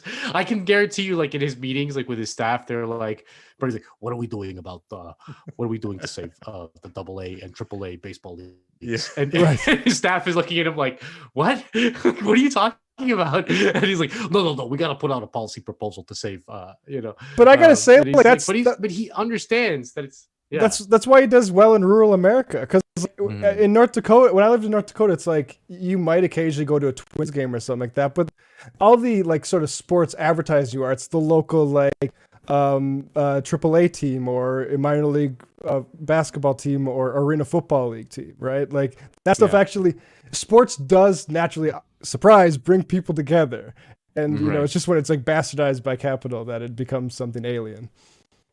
Yeah, and I would say like the only thing that comes close, and I've never lived in Europe, but just from my understanding, is like maybe college football in the South. Yeah. But it's not even as deeply rooted, because a lot of that actually has to do with like alumni, and it's not, you know, I don't know, it's not as deeply rooted as like being somebody from Manchester. Liverpool is the team of the working class in Liverpool. They are the team of the dock workers. They are the team of, you know, that sort of shipping base of the UK. Like and ditto like for Atletico Madrid, which is the other team in Madrid, right? I'm a Real Madrid fan. But the other team in Madrid, which was also invited to the Superleague, was this team Atletico Madrid, and they're considered like the working class team in Madrid. Like if you're a rich fancy lad, you support Real Madrid. If you're a working class kid from like the outer boroughs, you support Atletico Madrid. Like it's tied to something more. But you're right to point out the college football, like the Super League is as if college teams, you know, Alabama and USC and Michigan and Texas, all realized like, hey, why are we playing all these bum ass teams every Saturday? If we just played each other every Saturday, every single Saturday was UT versus USC or Alabama versus Michigan or Notre Dame or whatever. Like if every single game was a big deal, then we would get more ratings, we would get more things, we could sell more advertising, all that stuff. But you would the doing that, sort of removing those big teams from their conferences, would kill all those other schools. I mean, that's the sort of way to understand it. Obviously, college football is evil, and soccer in many ways is also evil. But what they were proposing was even more evil. Like it would have just completely destroyed the livelihoods of every single other team that wasn't invited into the Super League. They would have been relegated to complete and total irrelevance. And like, let's get to this story a little bit. I will say, funnily enough, a bunch of the like college football writers were trying to propose a Super League just as like a thought experiment, which got me very scared. But anyways, I want to talk about the timeline of this Super League in a second. But could you give us just right now? It's Thursday, April 22. What is the state of the Super League? So the state of the Super League is that it's technically on standby. It's on hold. So the majority of the clubs that were in the Super League have pulled out officially. Still, Barcelona and Madrid I think are still the only ones who are technically still in it. I mean, but that's ridiculous. Obviously, you can't have a league with two teams. The remaining issues is that all these teams signed some sort of binding contract, and there's some sort of penalty that goes with leaving the Super League before it starts. But the penalty, which no one knew, no one's seen any of this. Like all of this was kind of done in secret. The rumors are coming out that the penalty is not even that much. It's like 9 million euros, which is, for these teams is very, not a big deal. So the official state of the Super League right now is that it's on standby, and the sort of the big pushers of it, which were behind the scenes. I mean, the most famous one was Florentino Perez, the president of Real Madrid. He was it's been his dream for at least 20 years. He's always seen this as kind of like his And has he been the president legacy. that long? He's been president since 1999, since 2000. Like he took over in the year 2000. And yeah, 2000, summer of the year 2000, he won his first election. He was then there for 6 years. He resigned, and then he was gone for 3 years, and then he came back in 2009, and he's been president since. So he's been president for all of the last 20 years, except for 3 seasons in the middle of the 2000s. So it was him, Andrea Agnelli, who's the son of the patriarch Agnelli, who owns the Fiat car company, Ferrari, and crucially Juventus. His son, who's now the president of Juventus, was also one of the big proponents of it. And then the third one was Manchester United. And it's been less discussed than I think is appropriate, because Man United is owned by the Glazers, who own the Tampa Bay Buccaneers. And they are probably would be the biggest beneficiaries of the Super League, because when the Glazers took over Man United, very controversial. It was incredibly controversial. Like it was so controversial that some fans broke away from Man United and started their own rival, Manchester United. It's actually kind of a funny story. But the Glazers realized, wait, holy shit, like I own the Bucks and I'm in the NFL every year. I don't if I lose 16 games, nothing happens. My fans are annoyed, but I still make the money, and I'm not gonna get kicked out of the league. Whereas Man United, when the Glazers took over, which used to make the Champions League every year, now don't make the Champions League every year. They play this in the Europa League, which is a lesser tournament, and they're like, what the fuck? This is bullshit. What are you talking about? I bought the big team. I can be in the Champions League, and that's just not been the case. So they were the other kind of big team that pushed for this. But yeah, it's been remarkable. I mean, it's something that's always going to be a threat. It's always going to be there, because it does make financial sense for the owners of the big teams. It does make financial sense, because why would they want to share the pie with anyone else? I mean, they feel like they don't need those. They don't need the rest of the teams. They don't need. But right now, it looks like it's dead. And I think the the backlash to it, which has been universal, total, like no fans that I've talked to, like the only fans who are like kind of for it are like kind of semi-casual fans, like Mhm. the hardcore fans. Everyone is against it. The players are against it. The coaches are against it. Like, everyone's against it. And I don't think they expected that level of backlash. And it's because soccer, I think, is a different type of sport than the NBA, and there's just much more of it's much deeper roots. It's just a different thing, you know. To turn it into a consumer product felt wrong to most people in their bones, and they rejected it. Well, there's a lot of tradition there, and you know, I'm not one to like malign American sports because I love football and basketball and all those other sports too. But you see, even with American fans of like BPL teams, you know, the Premiership, they buy into the history and the identity of not all of them, but like the ones who are like it's part of what they sell. Yeah, it's part of the idea, which I think is why you immediately saw this backlash. But just if you don't mind, Nando, just to catch everybody up, because some of our fans aren't going to be following this, and some of them probably have no idea, just brushed up. Could you just give us a kind of quick timeline of what happened this week and why it was such a huge event? Okay, so on Sunday we started seeing reports that they were going to do the Super League again. The Super League has always been a rumor that's been around at least 10 years, you know, that this was like a thing that could happen at some point. No one ever really thought it's one of those things that you never really think is actually going to happen, because it would be so seismic, but it's always kind of been there. And the reason why it happened this Sunday is like kind of an arcane thing, in that they were gonna announce a new format for the Champions League on Monday. So the teams who did the Super League were like, okay, this is our chance. We're really struggling from the coronavirus. You know, they haven't had fans in the stadium for, you know, over a year, which, you know, hurts their bottom line. I think the collective losses are something like $6 billion in European soccer because of the coronavirus.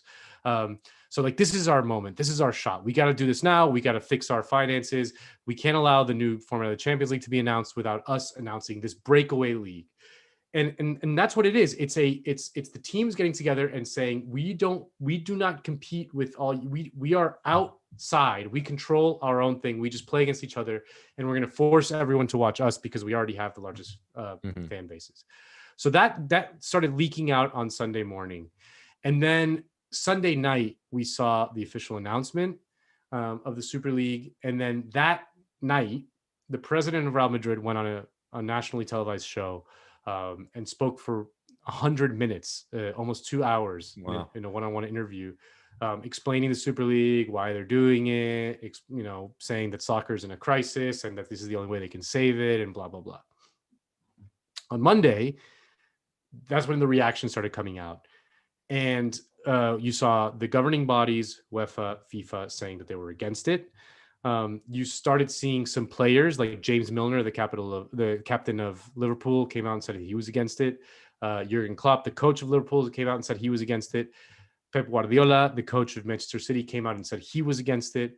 These are gigantic figures in the sport. But everyone kind of had this feeling on Monday that of resignation, that this was just that these clubs were too powerful. And if they really held the line, they were going to do it. Like, no one could stop them if they really wanted to. And that's when you started seeing fan backlash, crucially Chelsea fans in Stamford Bridge went out and protested at the stadium. All over England, there were kind of these big protests. There were some pretty striking images around Anfield and in Liverpool too, of like red flags, like not Liverpool flags, like, you know, socialist, communist kind of, you know, militancy too. I mean, it really struck a chord with folks. Totally. And I don't think, and the reaction from, like, you know, press commentators, like, you know, former players, everyone was just against it because, like I said, they felt that they were being turned into a product, like, I mean, which they kind of are in a way already, but like, you know, again, it's the rejection that people feel in their bones to, like, being neoliberalized, you know, to being turned into just like a consumer product in every single aspect of life. Like in certain ways, sports, like we want to keep some level of like, this is still kind of an authentic thing. I mean, when we talk about with Peter Limbaugh, we talk about commons enclosure, and really like these capitalists are every championship moment that you have with a team becomes something that accrues to their bottom line. Like the more a team wins, the more valuable that team is, and that goes to them. And fuck that. I think everybody has a natural, instinct that that's something being taken from them. Yeah, and I think that the lesson here, I mean, from what you're talking about, Matt, is that clubs used to not be owned by rich capitalists the way they are now. This is a relatively new phenomenon, and the UK kind of turned Manchester United into like a publicly traded company, and things like that. Like, and that was really kind of the canary in the coal mine. But since then, Russian oligarchs, Roman Abramovich famously owns Chelsea. Gulf petro oligarchs own Manchester City, Paris Saint-Germain, several other teams. And crucially, also American investors, American billionaires own Manchester United, they own Arsenal, they own Liverpool, they own AC Milan, they own Roma, they own a bunch of teams.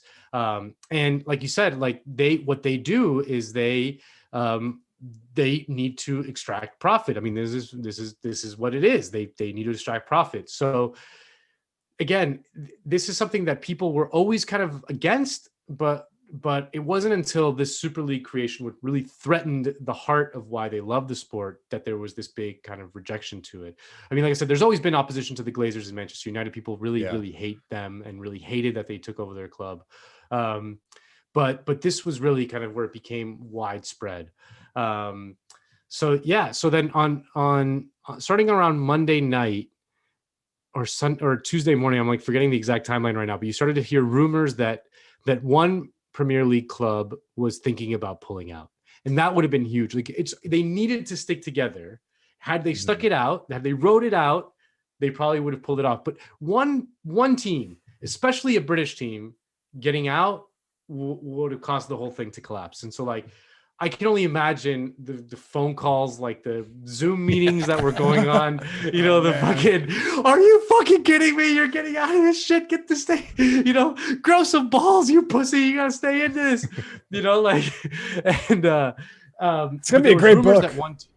Oh my God. Like, whatever journalist kind of gets the inside, the sort of the too big to fail version of this one, I will be reading 100%. But yeah, it was there was rumors that one English team was going to pull out, and it looked very clear that it was either going to be Chelsea or Manchester City. And it's unclear which of the two teams, like, internally decided, like, we're out before, but Manchester City was the first club to announce publicly that they were pulling out. And that's important because Manchester City is the richest club in the world right now because they're owned by Abu Dhabi and they spend more money on players. Which is why it was so surprising when that happened. Not to cut you off, but I was like, when Man City was dropping, I was like, this is a club that is owned by, like, what you would imagine would be, a group of people who would be most interested in, like, the finance. Well, no, it's the opposite. They don't need the money. No, that's a good point. Yeah. So they don't need the money. They have Manchester City for soft power purposes. Like Manchester City is a rounding error for them. Capitalism is good. Wealth is good. Wealth is good, but they're soft. But the reason why they get into sports, the reason why the Gulf is getting into sports is not to make money. They make money from fucking oil. Yeah. They get into sports for soft power. That's why fucking Saudi Arabia is hosting WWE tournaments. Like they're not, the money is nice, but it's not like exactly. It's not making or breaking them. Exactly. So once they saw the fan backlash, they were like, no, the whole point of this whole thing is for soft power, popularity, reputation, not making a bottom line. Crucially, it's the American owners who are like, yo, what are you talking about? Like, we need to maximize profit. Like, this is what it's about, bro. The oligarchs in a way don't give a shit. So that's why it was interesting to me that it was Chelsea owned by a Russian oligarch and Manchester City owned by Gulf oligarchs that were the first to pull out. Yeah. And once that happened, it was an absolute free for all. It was amazing. Like the drip of the news that was coming out, they put out this press release. I can't tell you guys, like, this is like the European Super League, which would have been a multi-billion-dollar like venture, some of the biggest brands, teams in the world, put out a press release in like Times New Roman with spelling errors and like no header and like not justified. Like it was like, it looked like like someone was yelling on the phone, like, you know, telling someone fucking type this up as quickly as possible and put it out there, you know, saying that the Super League was still going on. The president of Manchester United resigned, Ed Woodward. There were rumors that the president of Juventus was going to be out, but those turned out to be false. I mean, it was just, they brought in Guaido. Pandemonium. What? So they brought in Guaido. They brought in Guaido. They brought in Guaido to be the new rightly elected leader of the Super League. So yeah, but no, it was amazing, and that's when the whole thing started collapsing. Sort of like just 48 hours after its official announcement, it was pretty clear that it was over. It was done, toast. Yeah. Pretty remarkable. Like I gotta say, I just can't remember something like it in my life, something like that. Just something so, it was going to be such a seismic shift to the most powerful and most popular sport in the world. It was going to be like a totemic shift. It's as if someone said like, okay, Hollywood, we're moving it to Singapore, you know, and that's where Hollywood's going to be now, you know, like it was like that. Like imagine if that happened in some way, and like all the studios, for example, were like, we're leaving en masse the United States and we're going to some other country and we're going to make movies there and we're going to make the profits there or whatever, you know, because for whatever reason, you know, like that's like how seismic this would have been. So yeah, it was pretty awesome. And it was really awesome, especially in our current timeline, to see a bunch of rich assholes threaten something that's important to a lot of folks. To sort of have to eat crow. I want to ask I want to ask in a second about the omissions, right? Because notably, the French teams weren't a part of it, but I think more importantly, for the way I'd like for us to talk about this, the German teams weren't. But before I get to that, I also just want to make sure that we mention that there has also been a reckoning within the clubs as well, from my understanding. Like there have been people who are stepping down. There are going to be sales. People who were behind this base, not everybody, but there's looking like there's going to be a purge, especially in the UK. I suspect that a lot of these American investors, when they bought into these big teams, assumed or put it in their business plan that the Super League was going to happen. You know, I can't imagine that AC Milan, which is a team that struggled big time in the last decade or so, I can't imagine that club is like a worthwhile financial venture without something like the Super League. And so there is a reckoning, and you're right that it was kind of crucial, and it was probably crippled the Super League from its inception that the French and German teams weren't there. The French team that, you know, the one that would be there is Paris Saint-Germain. The reason why it was not there is because Paris Saint-Germain is owned by Qatar, which owns beIN Sports, which owns the television rights to the Champions League. So they were never going to do anything to threaten that. Okay, so that was why that happened. Even though they have Neymar and Mbappe and whatever, like they would have been a nice addition to the Super League, but they were always like, no, because they need to protect the Champions League because beIN Sports owns the rights to the Champions League.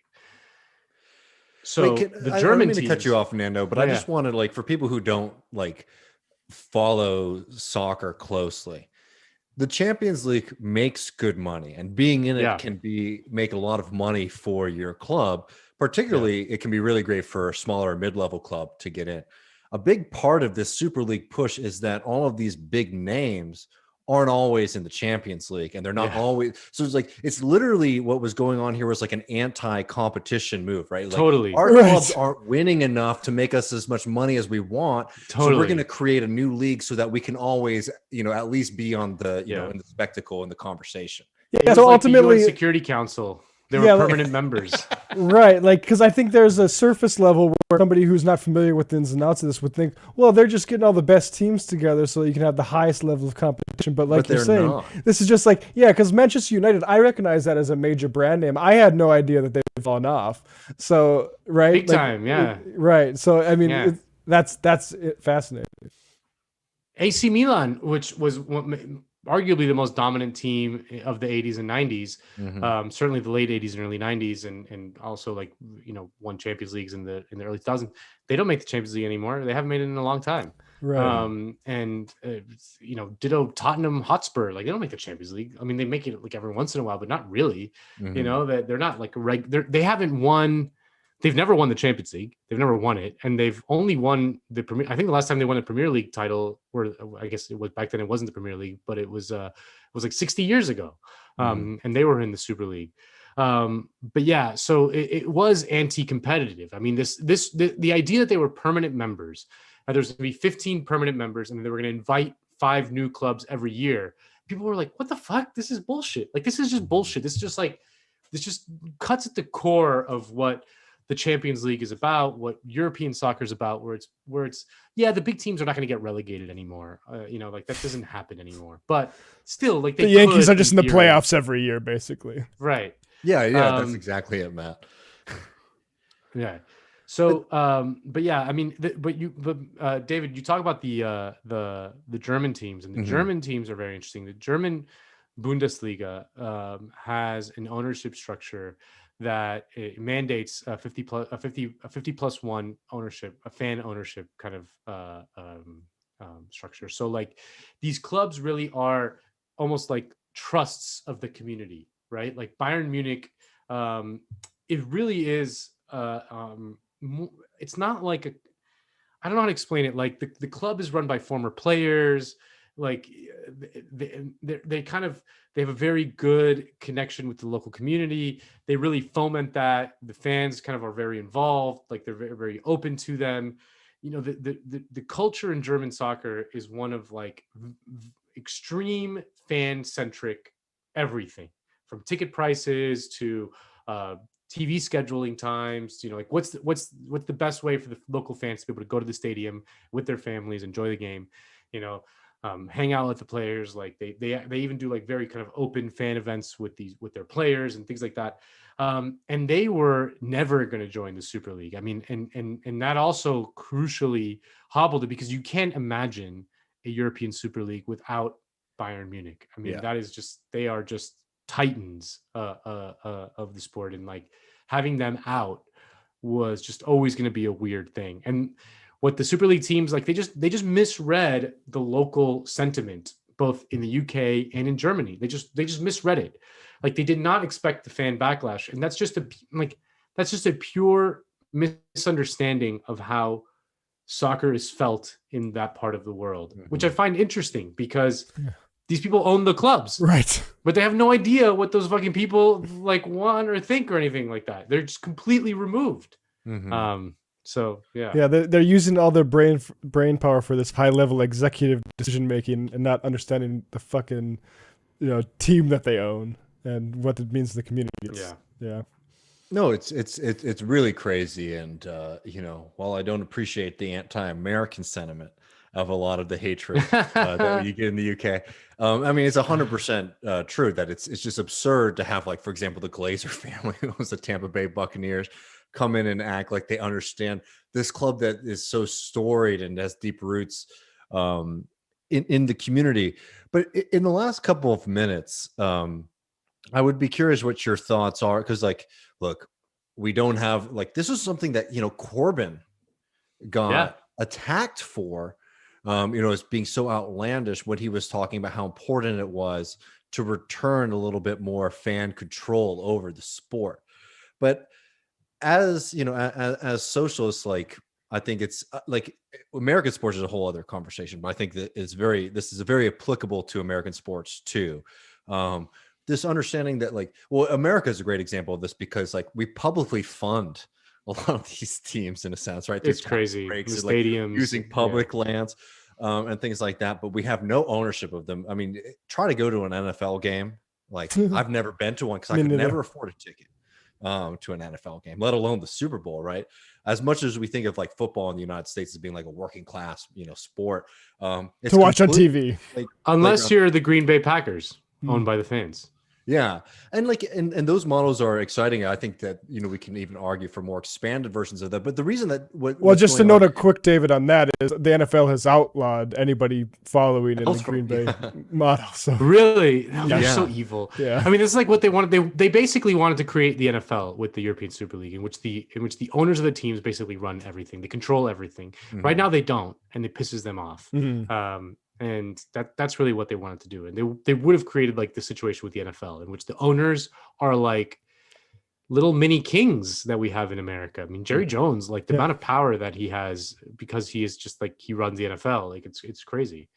It's funny that they banned that model for the pack from the. No, I mean, because it's so against American capitalism, even though American sports obviously operate on this extremely regulated level. But, just in the last couple of minutes, I just want to make this point and hear what your thoughts are on this, right? Is that what you saw in reaction to this move was, despite the fact that these clubs in the UK and in Spain and Italy, like they do have these powerful owners that can do a lot. You literally just saw community power, player power, coaches. Like you saw players saying, this is messed up. I don't want to participate in this. This is a blindside to me. This is offensive to me.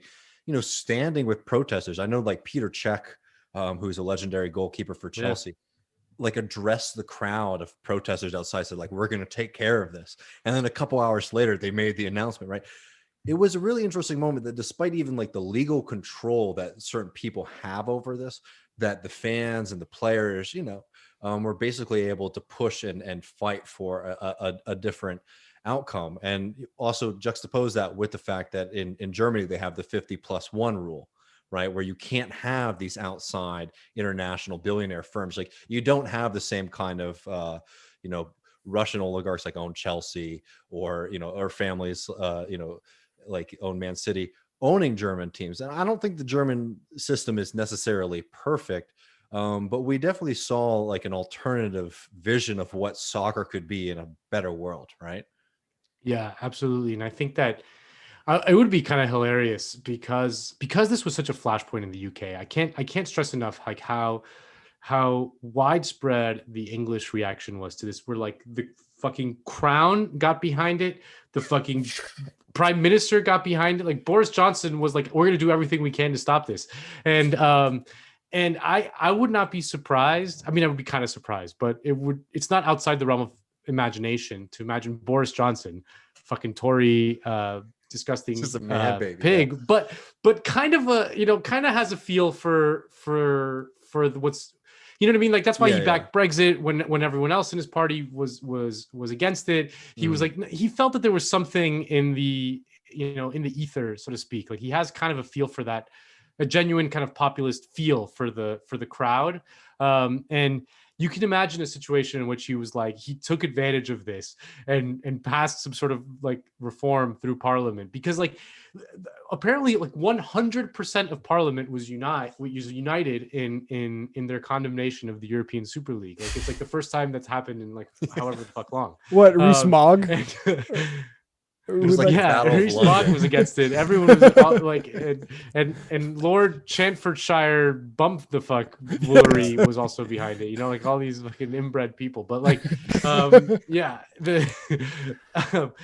like you could imagine a situation where in the UK, because this has been such a big deal, and because they saw it crucially as a foreign attack on everything they hold dear. I mean, this was attacked by greedy Spaniards and American capitalists and and oil money from the Middle East, that you can imagine them maybe from like a right populist kind of point of view passing some sort of legislation that barred this kind of ownership structure from their teams. Well, I know we've gone over a little bit, but just since I have the opportunity, I would like to ask you, because I know so much about what happened in the UK. Yeah. What would you categorize the UK reaction as stronger than what we saw in Spain and Italy? Like what's going on in those countries in response to this? Because pretty much what I've seen is that people in the UK immediately started showing up. I know people were upset, but the president of Real Madrid was like gung ho about this and is still gung ho about this. And I'm so pissed I don't have the clip, but he was going on, I can't remember exactly where, but about how they just want to do something like I don't know, we all play FIFA, so like, FIFA Ultimate Team. He was like, this is what the kids are doing online, is they're basically doing the Ultimate Team. And somebody made a really funny video where like they had like a bunch of people in penguins and riding velociraptors like playing. Anyway, tangent. But like why or like could you categorize those the Italian and the Spanish reaction, and why you think it might have been different, or was it the same? We just didn't see the coverage. No, it was totally different. The reaction in Spain and Italy was nowhere near as virulent as it was in the UK. I think most people in Spain were resigned to it. They were like, no one liked it, but there wasn't the fiery kind of backlash that there was in the UK, because I think crucially in the UK, they felt they had the power to do it for many reasons. One is that the Premier League is the most powerful league, which, by the way, the Premier League itself was a breakaway league in the early 90s. They did a similar thing, and they broke away from the rest of the league structure. But the Premier League in the UK is very, very powerful. They did have 6 teams, so like all they needed to do was get one, and then the rest of them would fall. But also just because in Spain, at least in Spain, the specter of Florentino, the president of Real Madrid, looms very, very large. He has a very well-oiled propaganda machine behind him, like journalists in his pocket. I mean, the interviews that he went on were like, I mean, he basically controls the most powerful sports TV show in Spain, El Chiringuito, the one that he went on. Like, I mean, it was just blatant, just propaganda for the Superleague, and for, even though like the people were against it. And there's just resignation in Spain that the 2 big teams are so powerful that they can do whatever they want.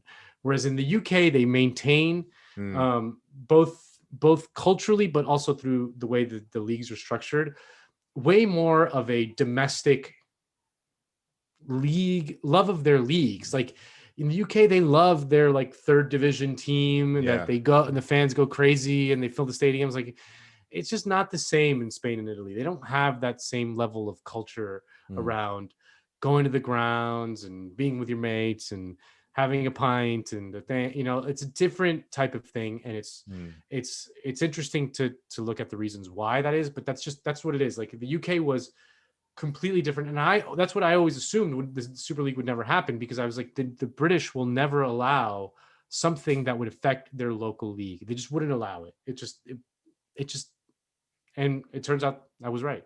Yeah. Well, I'm glad for all of us that you were. And and also, like, one thing that the Brits have gotten right is that league is extremely competitive.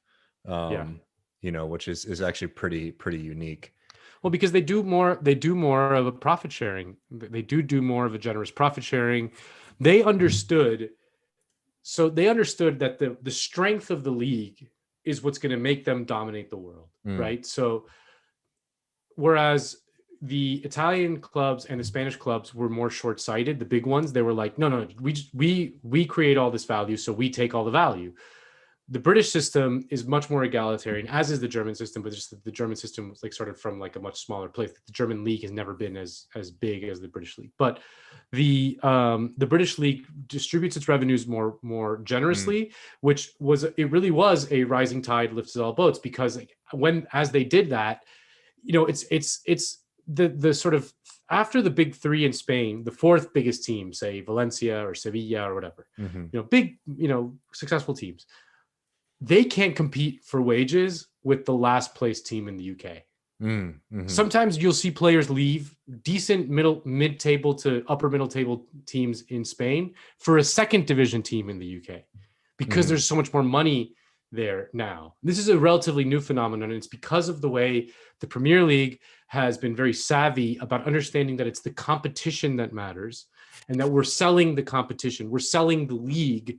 We're not just selling the individual teams. Yes, we have to sell the individual teams, but we're selling them within this league, and that's really what's gonna make us all strong. And it turns out they were right. I mean, that's really why. It's still true that the big teams have much more money, and the Man City thing has really distorted a lot of things, because they have just overwhelming. Like, I mean, they dwarf anyone else in terms of what they spend. It's really crazy. but still, like the West Bromwich Albions of the world and the Burnleys of the world and the Sunderlands of the world and all that stuff, they have a decent chunk of change that comes in from the TV rights, whereas Betis, which is like a traditionally pretty big team in Spain, like they're like struggling for air every single year. Yeah, I know it's definitely interesting. And Nando, thank you so much for taking the time to hang out with us tonight and talk about this. I can always yap about the European Super League. This has been so much fun. It's very cathartic. Folks should definitely check out all of Nando's other projects. Nando is able to cover a lot, from the European Super League to socialist politics on weekends, to all sorts of topics on Woke Bros, as well as deep dives into Entourage as well. So I always appreciate talking to you, man. Hope to see you sometime in person soon. By the way, for those viewing at home, David's really modest. David was a very, very, very successful soccer player. What did you play? Give us your quick story of your soccer career. There was a period of time before I discovered beer and cigarettes when I could play a little bit, and I spent some time with the Wilmington Hammerheads, which is USL, which is beneath MLS. But still, it's like semi-pro soccer. That's a big deal. It was it's fun, better. man. It was definitely a lot of fun. I actually, I had the other, I just came back to Austin. So my mom's been unloading all of the, the stuff from storage, and she had a bunch of my old newspaper articles. I showed Matt the other night. Hell yeah. That's amazing. Some of them about me, but maybe another time, maybe in the post game. All right. But Nando, man, really appreciate you taking the time. Hope to talk to you soon. Yeah, thanks, you Nando. too, guys. Take it easy. Love Nando. Yeah, man.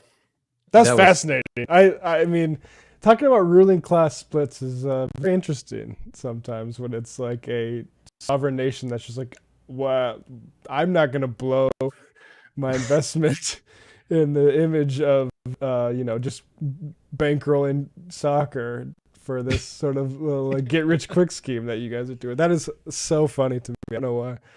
It really is. And this is a good story because it touches on a lot of things. And unlike a lot of other stories that touch on a lot of things, it sort of has a somewhat happy ending. Yeah, exactly. Things didn't change, right? But thanks everybody so much for listening to this episode. Thank you in particular to all of our patrons. For folks who want to, support the show, we cover a lot of different stuff. We try to give you a full range of things. Please consider supporting us at patreon.com/leftreckoning. In a little bit, we'll be jumping into the post game, which is for patrons only. And we will be talking a little bit about Cuba, a little bit about how the rich in Bolivia are now trying to appropriate woke language and discrimination discourse to defend their power and privilege, along with some really fun video clips and questions from the Discord. So definitely consider joining us for that at Patreon. Yeah, we also, patreon.com/leftreckoning. Sorry for speaking over you there. Bad news from Ecuador. A vote just passed privatizing their central bank. David Adler just tweeted this out. I'll put this nightmare now. stuff. So, We've done a lot of rants today, so I won't go on a big one, but I will just say this is why this stuff matters, and this is why you can't play games. All of these people in the U.S. who are trying to pump up Yaku Perez when he showed us exactly who he was and what his intentions were. I'm not putting all the blame on him.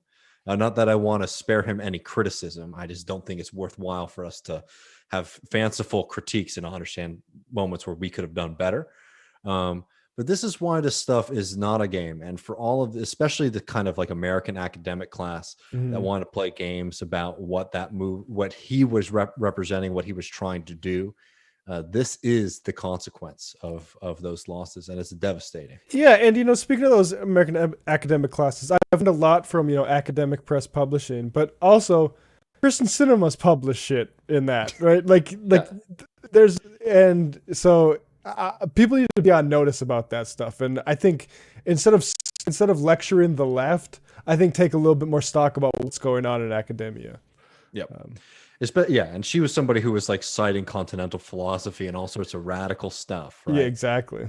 And again, it's not an anti-intellectual screed. It's just No. understand like these systems, they have, end results that are negative.